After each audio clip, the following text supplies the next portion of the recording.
También en las cuestiones políticas de los años coincide con la era del absolutismo. No sé si recuerden de sus clases de historia que el absolutismo se refería a que el rey en esas épocas tenía el poder absoluto y era por mandato divino. Si tú nacías como rey era porque Dios te había mandado así a gobernar, ¿no? Entonces todo lo que decía el rey se hacía y no había ningún parlamento, ningún congreso, ninguna cámara de diputados, nada, nada. Entonces esto también influye muchísimo a la música, ya que la música se va a centrar en dos lugares. Por un lado se va a centrar en el Vaticano, tenemos al Papa, y por otro lado tenemos a los aristócratas en la corte. ¿Ok? Entonces, tanto los reyes de cada país como el Papa, que estaba obviamente en Roma, van a ser los patronos realmente de la música. Y lamentablemente, pues se hace un poco clasicista la música. No fue hasta después que la música se empezó a distribuir y a consumir por el público en general. También en esta era del absolutismo, tenemos las construcciones muy preponderantes que van también a tener su equivalencia en la música. Por ejemplo, el Palacio de Versalles y la Plaza de San Pedro. Vamos a ver un video, Palacio de Versalles, para que veamos esta cuestión de cómo era el palacio básicamente y vean lo grandioso que era el palacio.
Bien, entonces como pueden ver, este Palacio de Versalles es algo majestuoso, pero si se dan cuenta, este palacio realmente parece una ciudadela o una pequeña ciudad, construido por el rey Luis XIV, y era una ciudadela o una ciudad pequeña dentro de esos muros, ¿verdad? Obviamente para todos los, la corte, etcétera. Entonces, vean esta majestuosidad. Si se dieron cuenta, todos los ornamentos que había en el palacio, en las ventanas, en los techos, en los jardines, cuando incluso hacen la toma aérea, todos los jardines tienen una forma, ¿no? Tienen un patrón o un patrón de dibujo. Aunado a esto digamos como es en la parte privada, ¿no? En la parte aristócrata.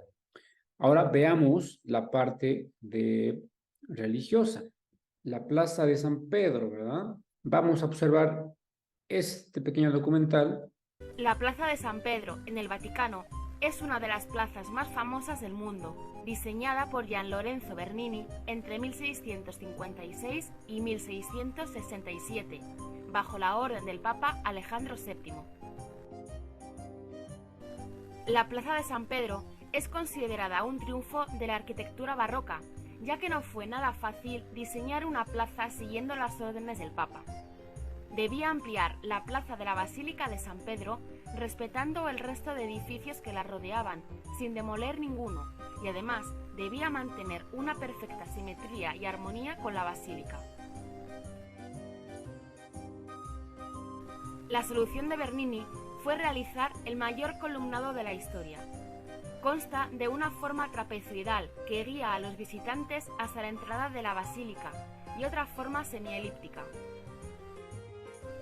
La estructura de esta plaza tiene un gran simbolismo, y es que Bernini la adaptó de forma que simulara una forma humana. La cúpula de la basílica representa la cabeza y el columnado los brazos abiertos, acogiendo a los peregrinos y a toda la humanidad. El columnado de la Plaza de San Pedro está formado por 284 columnas, repartidas en dos galerías de forma semicircular, con 4 hileras de columnas cada una. Sobre la columnata se encuentran 140 estatuas de santos de 3,10 metros de altura, realizados por los discípulos de Bernini.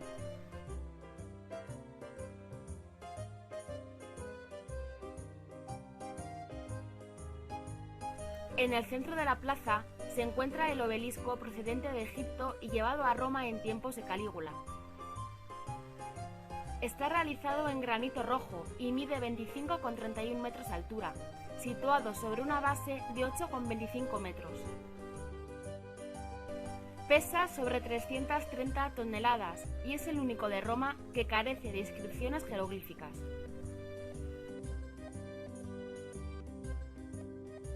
A ambos lados del obelisco hay una fuente, y entre estas y el obelisco se encuentra un disco de mármol y granito en el suelo con el escrito Centro del Colonnato. Al posicionarse sobre esos discos se crea un fantástico efecto óptico. Parece como si el columnado estuviera realizado con una única fila de columnas, ya que las otras 3 filas casan perfectamente con la primera, quedando ocultas a la vista. Esto se debe a que hay un aumento gradual del diámetro de las columnas, desde la fila interna hasta la externa, de modo que desde esos puntos todas se ven de la misma medida. Basta quitar los pies del centro de colonnato para que el efecto óptico se rompa. Pues increíble también construcción y muy interesante lo de las columnas, ¿no? Que uno puede ver esa perspectiva o esa óptica, ¿verdad?